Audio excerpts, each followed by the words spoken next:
right, here we go. Thank you all for joining today, our webinar. Today, we're going to discuss how Tag Inspector can really help a lot of organizations with mitigating things like privacy compliance risk, really specifically focusing on cookie and tag consent monitoring.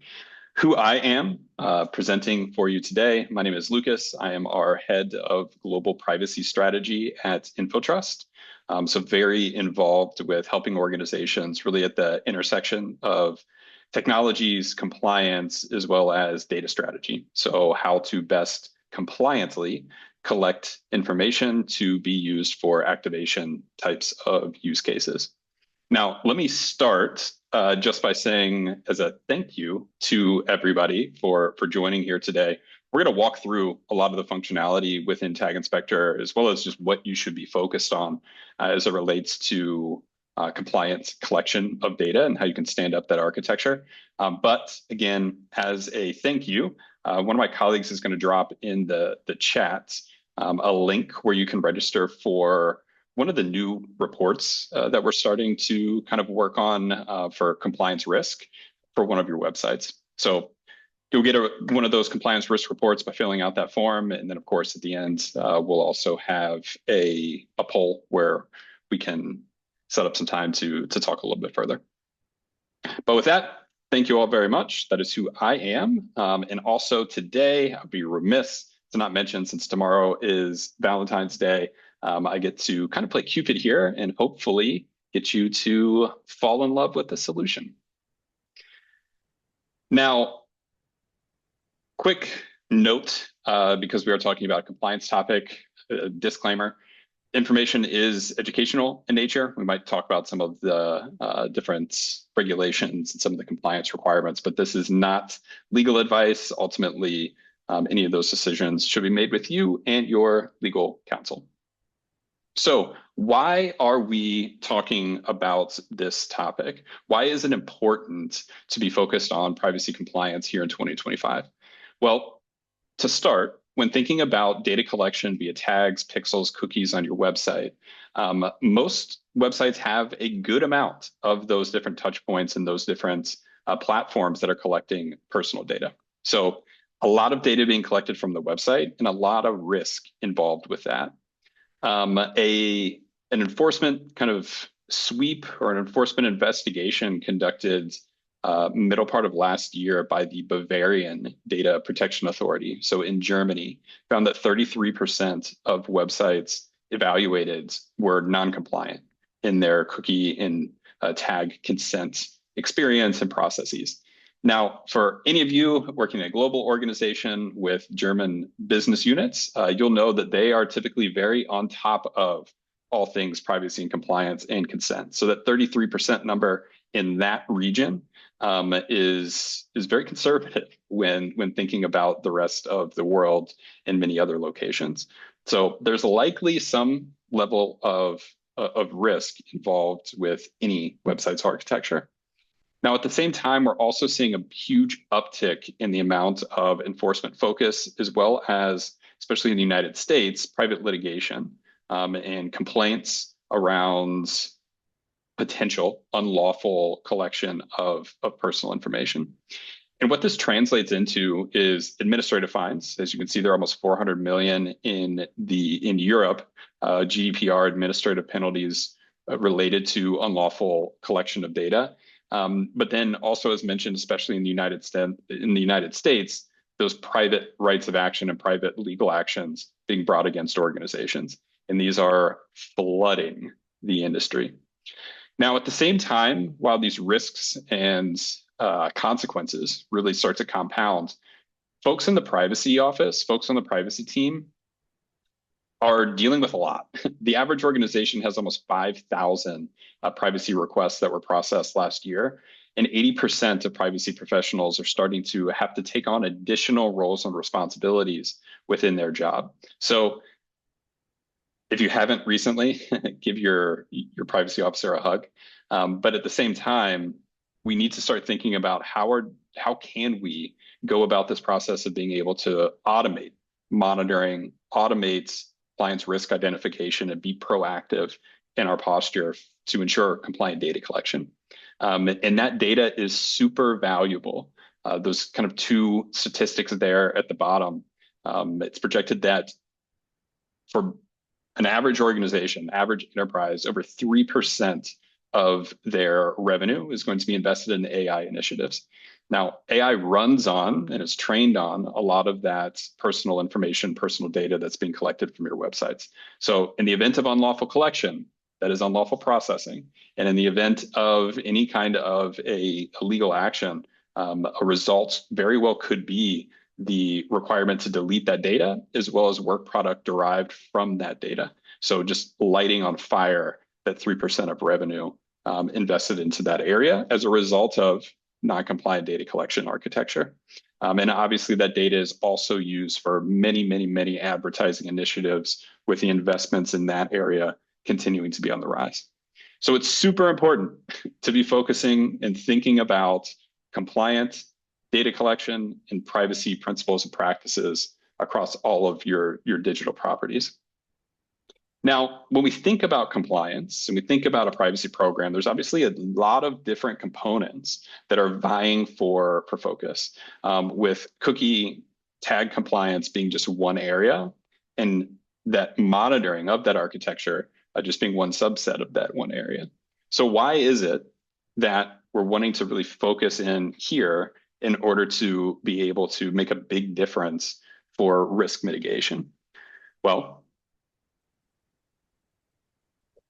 four kind of main areas that I usually like to focus on. Number one, that tag and cookie architecture, there's a huge enforcement focus. We see this with state attorneys generals in the US focusing on this for some of their administrative actions. The UK ICO, one of their enforcement priorities for 2025 is specifically cookie and tag consent on websites and what those architectures look like. More broadly, in the EU, you have enforcement sweeps by various different DPAs. And in the past year, 2 years, we've also seen federal regulators in the US really focusing on what data is being collected, why is it being used, and is that being properly disclosed to individuals? And all of that revolves around this architecture. As mentioned before, there's also a huge private litigation focus, which can be a huge, huge, huge legal burden, as well as legal cost in trying to fight those different actions in court and or settling. And that wave is only continuing to grow. Now, beyond just the consequences, shall we say, there's also a ton of value in that information. All ad tech, all MarTech, it powers all digital activities for organizations, with those tags and pixels on your websites being the #1 source of consumer data collection for all digital activities. And really, all of this forms the foundation for all those other components of a privacy program, as well as all kinds of activation purposes for the business. And the fourth reason, it's really easy to externally audit if you are compliantly collecting information, if you have a compliance consent architecture in place. And I'll demonstrate that. So again, with tomorrow being Valentine's Day, if you were to be looking for flowers kind of last minute, you go to a website, for any website, and this one just being a prime example, I can see exactly what platforms are loading, what data is being collected, and obviously I know what consent. I just entered this website. I'm in Europe. I have not granted consent for anything, but yet I can still see that on this website, things like analytics, Facebook pixels, affiliate tracking, DSPs, all these advertising platforms, marketing platforms, they're loading. And I can also easily see just within the browser that it is collecting identifiers. It is collecting behavioral information from me. Further, if I want to look at what cookies are being set, I can see that a whole host of third-party cookies, or of cookies in general, are being set on my browser, again, prior to any kind of consent. So it's very easy for me to go through an audit and see this kind of behavior. If it's easy for me, it's easy for a regulator, it's easy for a private litigator.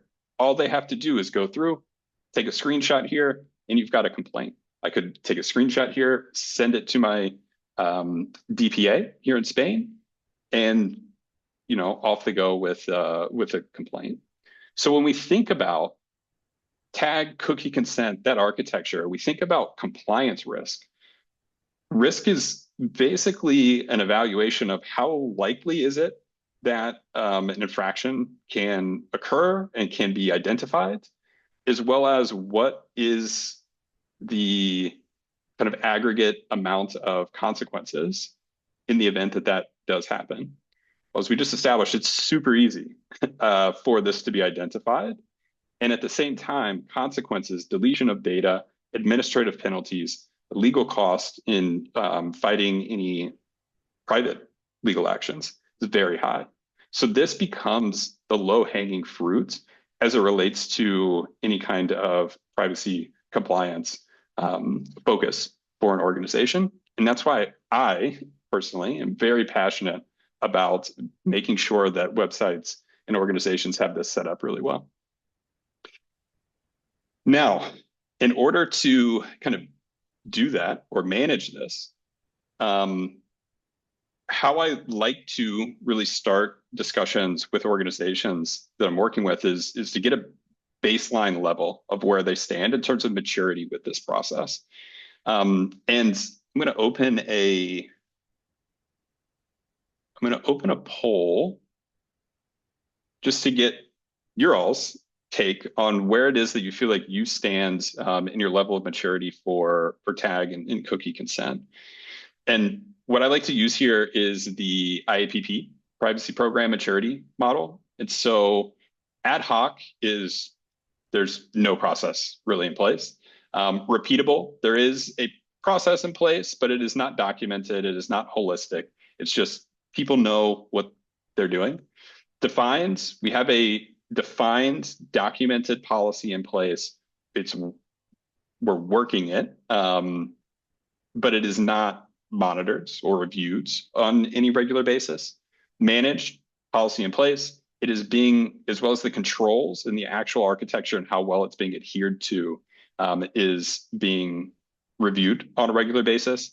And then optimized, looking at holistic process, policy in place, it's being reviewed, as well as it's being reviewed for how can it be optimized and how can we start building out process in order to be able to keep supporting this. So with the poll, we are kind of all over the map. I will share the results just so everyone can view those.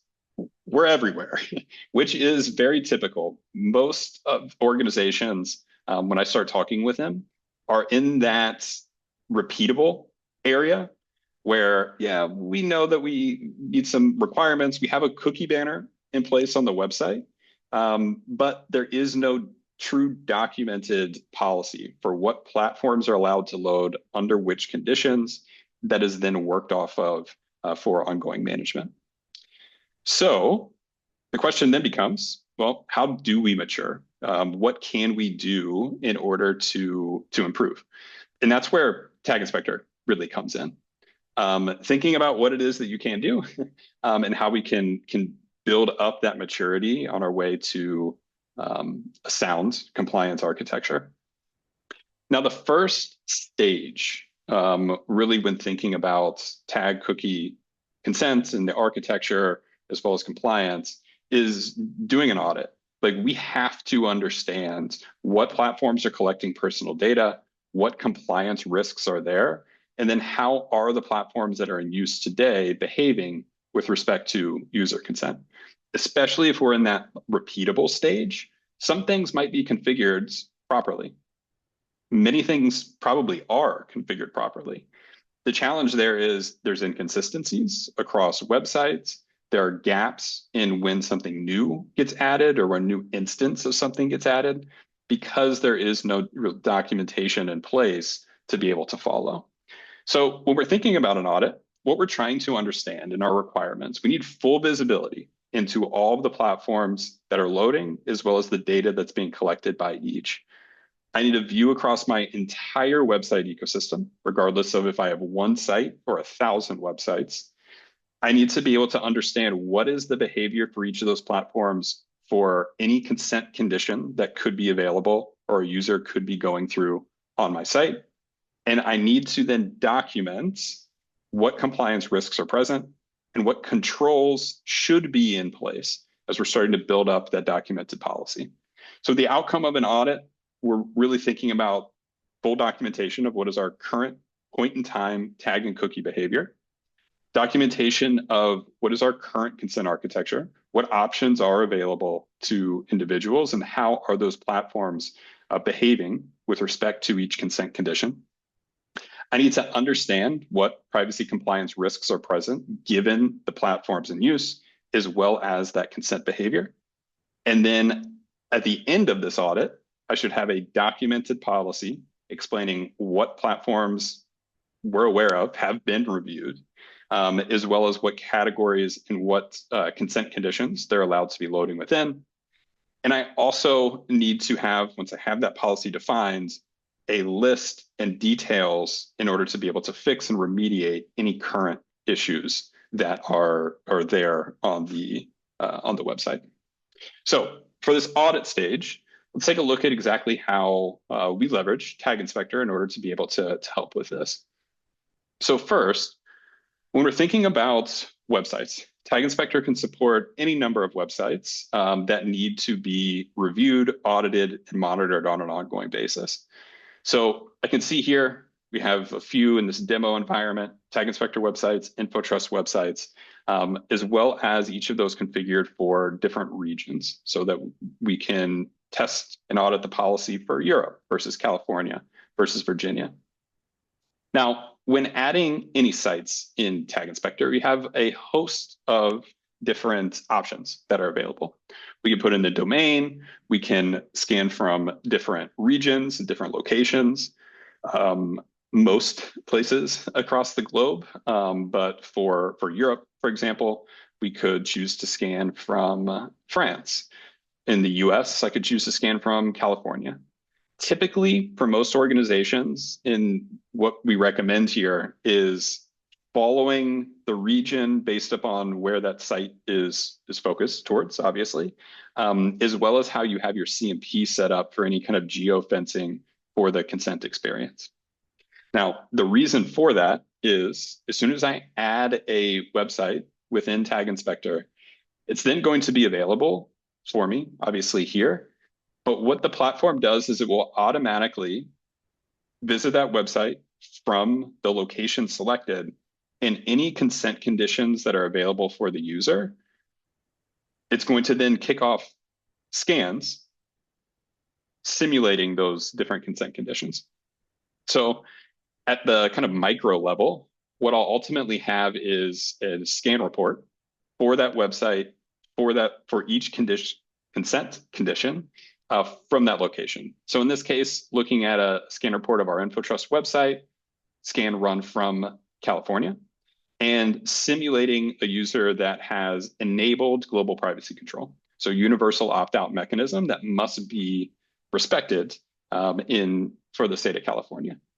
Now I can see all kinds of details of exactly what's happening under those conditions on this website. I can see the tags that are found for any of those tags. I can then see how exactly it's being loaded on the website. In this case, through Google Tag Manager. I can see parameters, so what data is being collected. I can also see exactly what pages that tag is loading on, and any cookies that are being set by that particular platform. So this gives me a very granular look, what exactly is happening on the site under this condition. Now that's great. It's a lot of information. What if I'm managing a number of different websites? Or a global organization and my websites are focused on various different regions?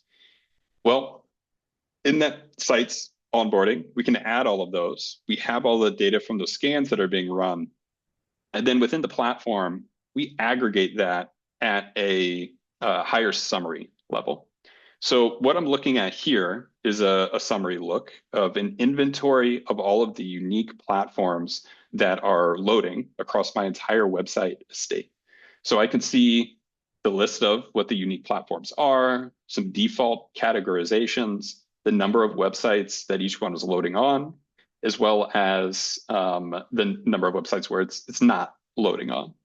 And I can then start to really dig down into specific conditions. So if I want to see for users that are accessing websites from California, what are the platforms that are loading? What are the platforms that are loading, for example, when a user has opted out or has not granted consent? On what pages are those, or on what websites are those different platforms loading? Now, for any of these platforms, if I'm needing some additional context in order to be able to start getting into defining that policy of if it should be allowed in that condition or not, I can also access a lot of more granular information. So again, for any of these, I can start to look into what sites is it loading on under any of those conditions. And then for those websites, how is it loading? Is it loading through a tag management system? Is it loading from the source? Is it piggybacking or loading through another platform? This gives me context to understand what is happening right now, where and how are those things being introduced. At the same time, if I want to really dive deep into what data is being collected by any of these platforms, there I can drill into that for any of the tags. So for the Facebook pixel, when all consent is enabled, these are all the parameters that are being passed. And specifically, if I want to look at something like data privacy options or limited data use, I can start to see, is that being introduced and is that actually active on all the websites that contain that particular platform? Now, finally, kind of the third way of looking at a lot of the information, especially as we start to get into who internally is responsible for that tag. If I have any questions about the nature of the functionality, I also can manage all of that within Tag Inspector. So for the Facebook pixel specifically, I can see the name, what category we have it in, subcategory, policies, how it is defined within various different policies, if it's allowed or not across what types of consent conditions. And we'll get to those policies here shortly. But I can also see context like when was it approved and reviewed in order to be able to make sure that, yes, we have done the proper data privacy and protection assessments. When is the next review date? And who is it internally that owns that's responsible for that platform? All of these things I can manage directly within Tag Inspector. So the platform is giving us a ton of context. What's loading, under what conditions, what data is being collected in order to be able to check off a lot of those different requirements that we have when going through an audit.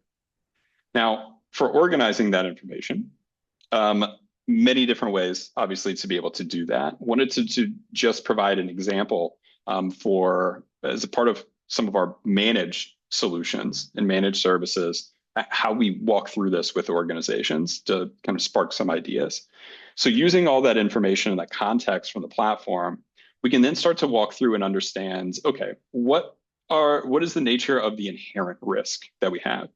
And these are things where platforms that have advertising functionality, for example, in recent US state laws, targeted advertising is considered a high-risk activity, which requires data processing assessments or data privacy assessments, DPIAs, DPAs to be conducted. So simply by having those platforms loading on our website, there's compliance considerations that need to be taken into account. So there is inherent risk involved. We can also start to look at things like session replay or chatbots. A lot of platforms that are starting to get swept up in private legal action that's being brought in the US under things like California's Invasion of Privacy Act. So thinking about, do we have the necessary safeguards and the necessary architecture in place to be able to mitigate our risks for those particular concerns? And what are the platforms that we need to be really thinking about and managing for those risks? We can also start to look at registered data brokers. So organizations that we know sell share of information, as well as potentially a higher risk when it comes to enforcement activity. At the same time, we can start looking at explicit risk. So what are advertising platforms? What are data brokers? What are those platforms that are loading either without consent or when a user rejects, and or when a user is using a universal opt-out mechanism? What are those platforms that are there? What do we need to focus on for those remediations? Now, all of that context, super helpful for an audit in order to be able to understand our compliance risks and why those risks are there. But then also breaking out, and this is something that we kind of maintain and work with a lot of our clients on, is full libraries to be able to understand context for each platform, privacy information, and then recommendations for that policy definition. Because ultimately, when we're going through an audit, we're wanting to be able to make sure that all platforms that are present are being properly managed. We have them categorized for those different consent conditions as they are being disclosed to users and how users have control over those. And then from there is where we're then wanting to be able to check to make sure that those controls are properly being adhered to in practice across our websites. So that then takes us through that audit stage. Now, following an audit, kind of where we are right now, we understand the compliance risks. We've gotten to that policy definition. We understand what's loading and how things should be loading across the different consent conditions available for the users of our websites. The next step then is to define and document that tag cookie consent policy. And the documentation is the big part here when moving up in that maturity model. So our goal here at this stage is to have a clear documentation of the expected tag and cookie behavior for each consent condition across each website. Our requirements for this stage: documented consent categorization for each platform, documented expected category behavior for each consent condition, as well as documentation such as processing purposes, what is the nature of the data being collected, such that we can conduct data protection assessments as necessary for many different relevant regulations. So the outcome of getting through this stage is that we're going to have documentation of our consent policies. We have a reference document that can then be used by technical IT teams, maybe partners we're working with that are managing tags, to use for tag implementation and architecture. We also have documentation that's going to support those DPAs, DPIAs. It feeds into things like notice and disclosure, making sure that we are disclosing all the different processing purposes and categories of platforms that are collecting and using personal information, as well as data subject request requirements. Until we know what ad tech, what MarTech is loading and collecting personal information and personal data on our sites, we can't know all the things we need to account for in order to be able to properly satisfy access and deletion requirements. So all of this in this documented policy becomes the foundation for compliance risk mitigation. Now, as mentioned, the audit, all the data in Tag Inspector really helps to support this. Oftentimes, policies will live initially when first kind of being put together in organizations' internal systems, which, of course, everyone needs to be able to reference those. And this is a very crude example, but just as an example, something is, kind of basic to start as listing out all those unique platforms, which again are there and available within Tag Inspector. What is our policy category? How is it that we're classifying them for our purposes? And then any kind of notes, especially for anything that we're saying is strictly necessary and always going to be loading. So what is the nature of the platform? How is our organization using that information? In addition to this, just a clear outline of, for each of the different consent conditions that are available for a user, how should each of those categories be behaving? Is it allowed to load when a user has accepted everything? Is it allowed to load when a user rejects or is only accepted a particular category? This specific example with the default is a US example where you have implied consent with opt-out choices for most data collection, not involving sensitive data. But that's also important to define. How should our platforms be loading when a user first enters and encounters that consent experience? Now, when I have that documentation, within Tag Inspector, it's super easy to be able to configure and update these policies. So the concept of policies within Tag Inspector is pretty flexible. You have different policies for any kind of a group or sub-organization that is created within the account. So I can have different policies for different locations. I can have them for different brands. There's a lot of flexibility in order to be able to match your own governance structure within the organization. Now, how I like to manage them, just for kind of ease, within an organization is usually at the region level. So you have a Europe policy, US policy, maybe a South America policy, et cetera. And for each region, we'll put together the requirements such that we're able to address the most kind of common lowest denominator. And we're able to be compliant across all of the different, maybe unique regulations within that region. And that's where we break it out by region, because regions are typically a little bit more similar in terms of a lot of those requirements. So, for example, here, if I was thinking about a California, that region policy, within Tag Inspector, I can see, again, that list of all of the unique platforms that are loading. And by default, everything is going to be not allowed for any kind of a policy. And I can start going through, based upon my categorizations, if that platform is approved to a load or not. And that approval to a load is within each of my different consent conditions that are, again, available for a user. So in this case, I'm looking at a policy where a user has rejected, so no consent has been given.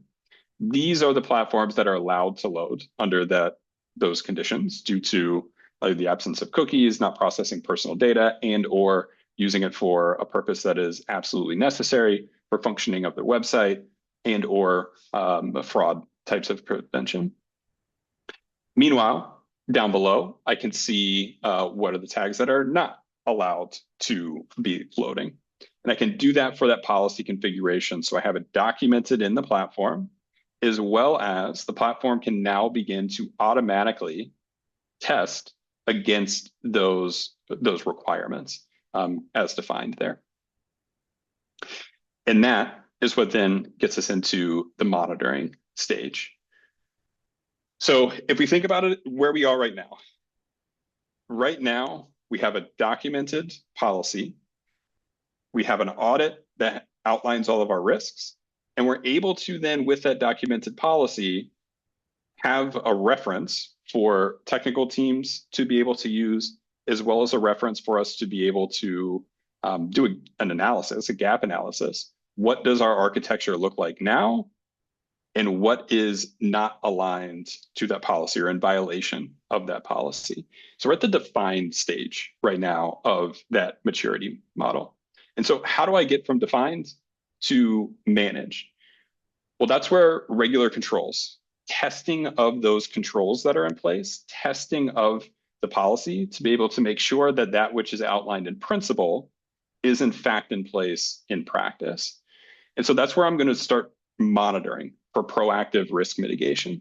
So our goal here is to have an automated, proactive process to identify policy noncompliance along with violation details in order to be able to facilitate any kind of remediations or fixes.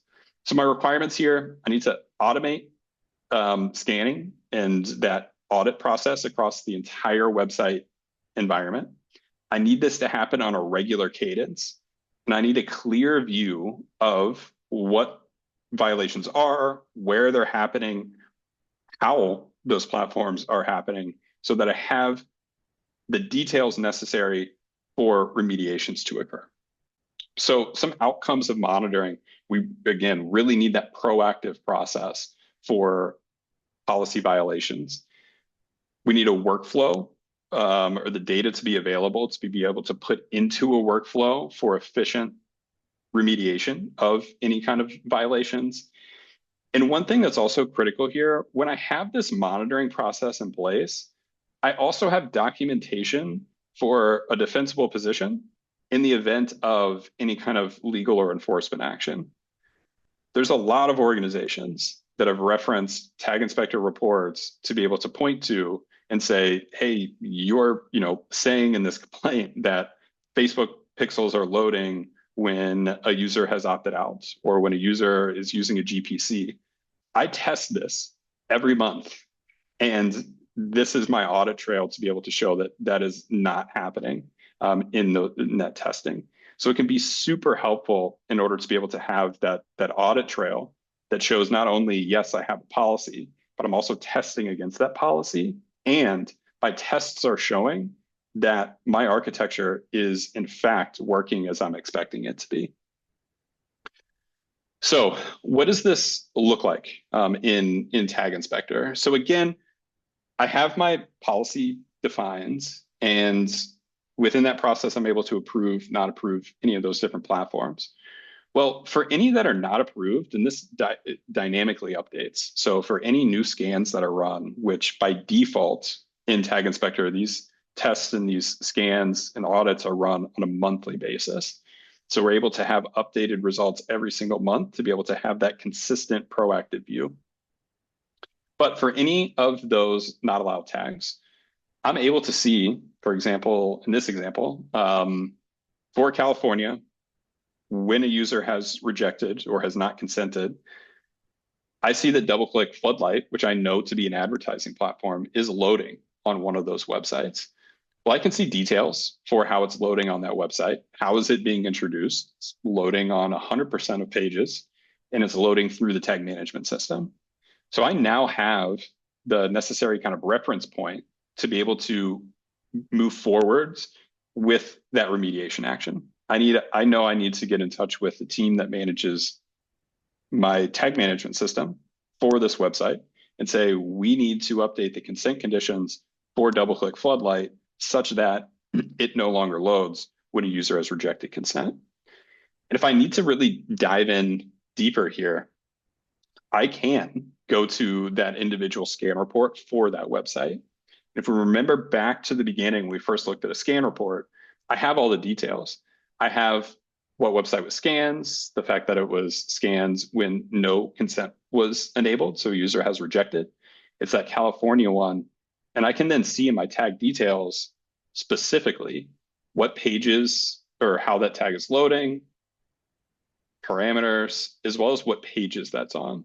So if I need to get really detailed and specific in that remediation request or in that like IT ticket for this to be addressed, I have all the context necessary to be able to do that. And I can even just share this report to be able to reference. Now, the last kind of point here within the policies, especially for those remediation details, is there may be a lot. There may be a lot of violations. There may be a lot of information that we need to be able to organize to really slice and dice. And within any of these different policies, we can export all of those violations.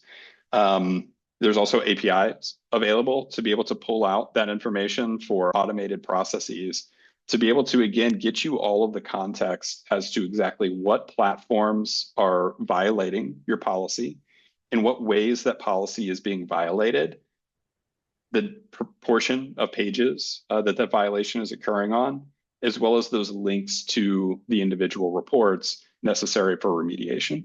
So really embedding this into that technology workflow allows for that really proactive posture. So we don't just have the policy configured within the platform, we also have the necessary kind of technical structure to be able to identify issues, understand issues, and then fix issues as well. So at this stage, we now have that monitoring all in place. We're there. And if we think about our maturity, we're now at that managed level. We have everything documented. We understand where our issues are. We have that policy documented and in place that is being referenced. And we have a monthly cadence for ongoing monitoring to be able to identify what challenges are there, what's popping up, and be able to fix those. So at this point, question often is, how do I get to that optimized level? And that optimized level really comes when we start to build out processes around that core policy and that core monitoring process to be able to further support our maintenance or our staying in compliance with our consent policies. So my goal here for that process for optimization is having standardized processes to support our proactive tag and cookie consent compliance. So things we really focus on in terms of requirements, having a process for new vendor reviews when a new platform is going to be implemented or is requesting to be implemented, making sure that we go through process in advance to be able to categorize it for consent, to be able to understand what processing purposes, and to be able to have the documentation necessary to support the rest of our privacy program. I need a process for when a new instance of a tag or pixel is looking to be implemented. We have that policy, reference it, make sure that those consent conditions are being configured properly within a tag management system or in a wrapper around those tags of implementing directly on the website. We need a formal process for what that consent categorization looks like so we can make sure that platforms are categorized properly according to their processing purposes. And then we need review documentation. What does it look like for regular reviews? And what does it look like for those reviews? What information is necessary so that we can feed into our other privacy program components for things like disclosures. So the outcome here is that I have those processes established. I have a regular cadence for platform reviews. And I also have documentation for all platforms in use across the full website ecosystem. Now, again, Tag Inspector is providing a lot of the inputs necessary to be able to do that. But also, again, just highlighting some of those managed solutions that we often work with organizations on is putting together these surrounding components of the privacy program. So what does that tag management process look like? What does a new tag review process look like? What are the questions that we need to ask in order to be able to aggregate the information necessary to categorize different platforms for consent? So with all of that, we're able to get to that top level of maturity as it relates to tag and cookie consent compliance. Now, how do we help? How do we kind of package a lot of these different components together? For many organizations, we work with just a package kind of standard tiered approach. And the first thing I want to actually open is a quick poll before we get to this. As it relates to Tag Inspector and a lot of things we really walked through, want to just understand how confident do you all feel in what we saw and the ability for it to really help in the maturation process of that tag cookie consent compliance area. Now, while we answer that, can really walk through then how it is that we're often working with organizations. So I mentioned in that audit phase, really trying to go through, leverage the Tag Inspector data in order to be able to surface the insights necessary. But then there's also that component where we help a lot of organizations to be able to really point out explicitly what are the risks that are there. How would we recommend for you to be going through and categorizing different platforms? Once we get through that and we have the tag policy fully defined, documented, where that documented stage, that's where we start getting into the maintain area. And this is where self-service with Tag Inspector for ongoing monitoring and being able to understand those violations. And then finally, the managed area is where we're helping regularly to be able to point out any kind of emerging privacy compliance risks, platforms that maybe should be re-reviewed, as well as some assistance with organization of different types of remediation actions. So a lot of different ways in which we can help potentially your organization with this aspect of the privacy program. So with that, I will launch one other poll, one last kind of question. And I promised it at the very beginning. Again, there is the link in the chat where you can fill that out. And we'd love to kind of walk through one of our compliance risk reports that we've been working on putting together, something that hopefully soon we'll be introducing within Tag Inspector itself. But I'd love to run one of those for one of your websites if you want to do that. Then also there's a poll there where if you want to chat further, let us know and we would love to reach out. All right, a couple of questions then, just to go through these in the about 15 minutes we have left. So the first question is, how does Tag Inspector compare with something like a OneTrust? Excellent question. So OneTrust is a consent management platform. So a consent management platform is providing the actual consent experience on the website.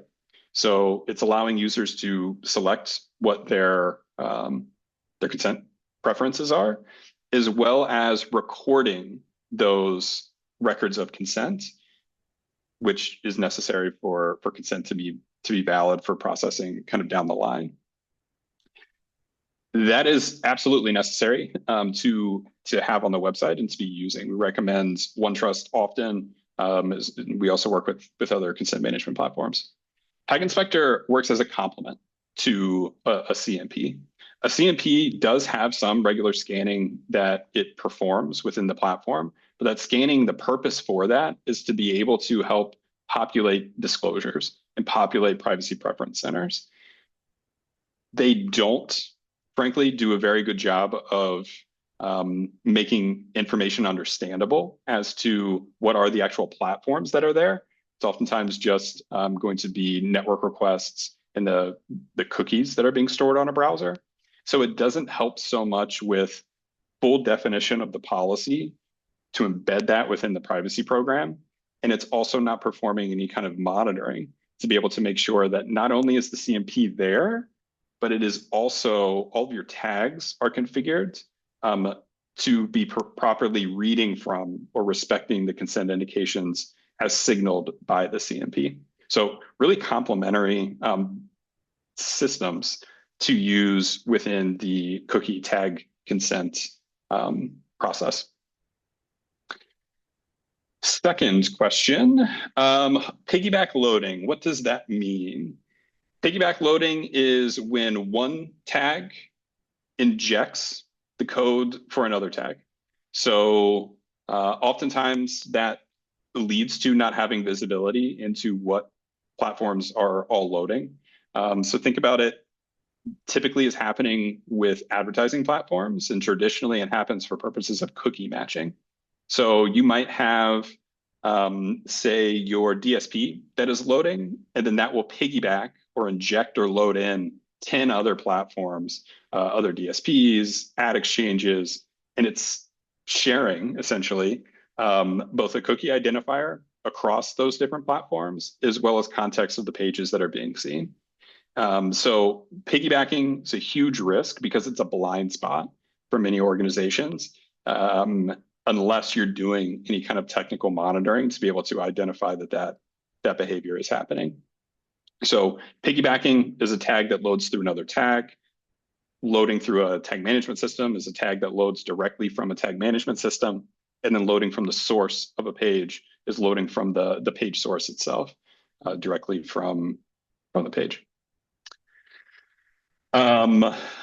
There's a question about if Tag Inspector can scan GTM server-side tags. And yes, it can.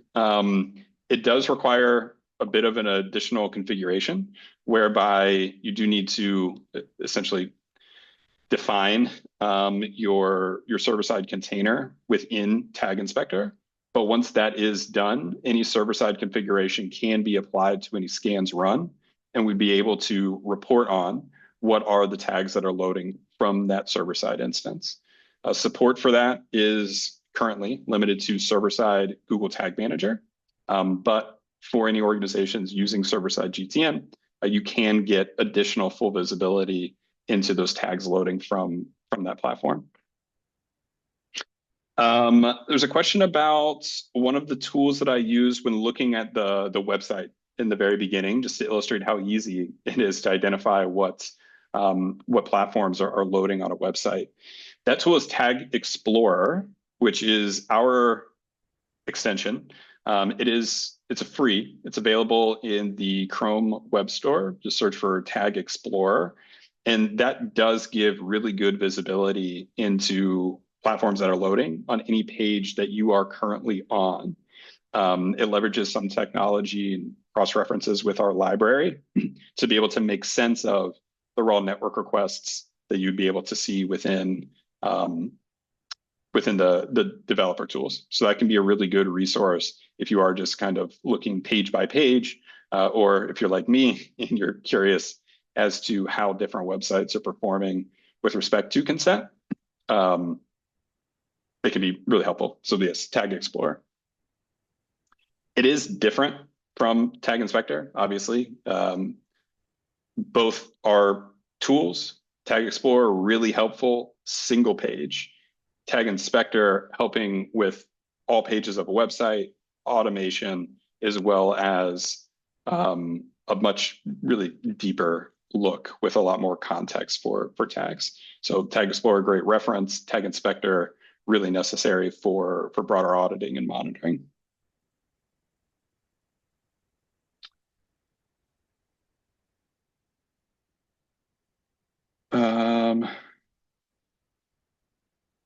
All right, it's everything in the Q&A, but now I'm going to move into the chat because it looks like there's a couple of questions there as well. There's a question of how the platform is looking at compliance with specific US state regulations, which often have exemptions for type of company, as well as other regulations like HIPAA. So for Tag Inspector, what we're trying to do, or what we are doing, is surfacing what is the tag behavior, what data is being collected, what platforms are loading on your websites across any of the consent conditions that are available to that user. With that information, it's meant to facilitate the definition of your own policy, unique for your own organization, by being able to surface those insights and then to facilitate that policy definition and documentation process.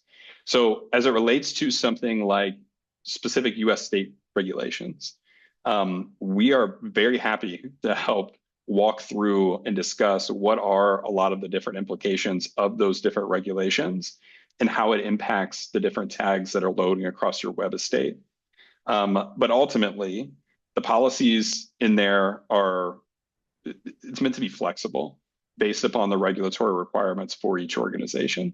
So the policy itself is not being configured like automatically for a regulation. It is being configured for an organization's consent policy with those policies. And again, we'd be happy to help guide you in defining those policies according to those regulatory requirements. But the platform isn't specifically looking at compliance with some of those.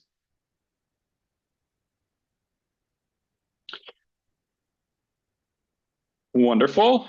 One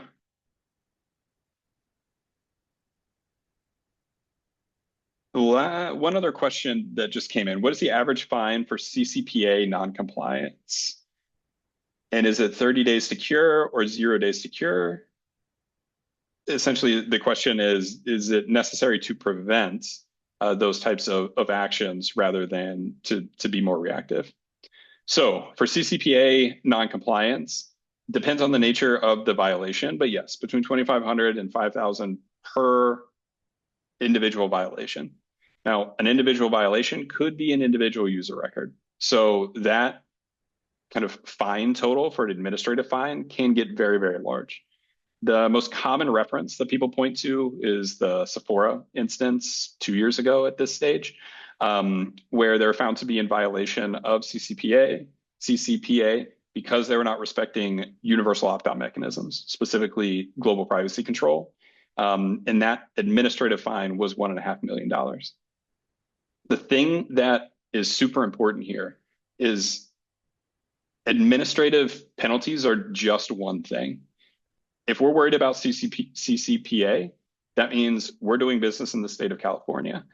If you're doing business in the state of California and the consent architecture is not really up to par, sooner or later, you're probably going to get a private action, private litigation being raised under a CIPA claim, or California's Invasion of Privacy Act, which is an older law focused on wiretapping and track and trace, but is being kind of novelly interpreted by a lot of private litigators to apply to tag behavior, advertising tag behavior, specifically a lot of organizations looking at TikTok pixels and Facebook pixels, but that's expanding the scope.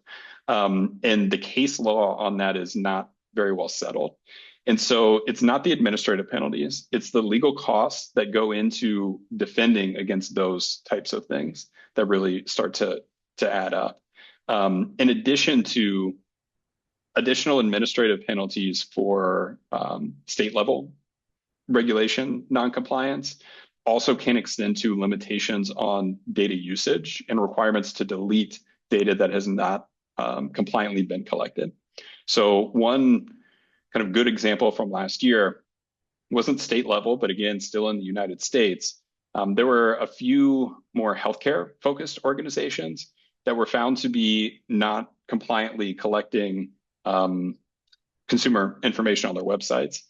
And the FTC brought action against those organizations, citing that consumer misrepresentations, essentially based upon the consent experience and based upon what was being disclosed to the user, it was being misrepresented what information was being collected and for what purposes it was being collected for.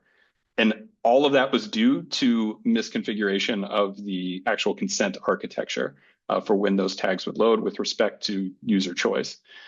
And ultimately, those were settled. And in those settlements, those organizations are precluded from using any personal information for purposes of targeted advertising for 20 years.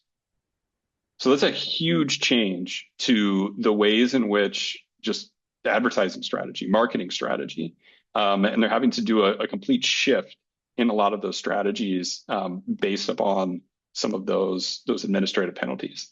So again, when thinking about fines, yes, that's one thing. That's something that people point to at the top level. But it's an operational burden, it's a legal burden, reputational risk, as well as some of those other types of administrative penalties that really add up and that really make the difference as it relates to compliance. Wonderful. And I know we are now at time. So I want to thank everyone for joining us here today. For those who are interested in further conversation, can't wait to chat. And for everyone else, check out, submit for one of those compliance risk reports, and would love to get one of those over. But thank you all very much. Have a wonderful rest of the week.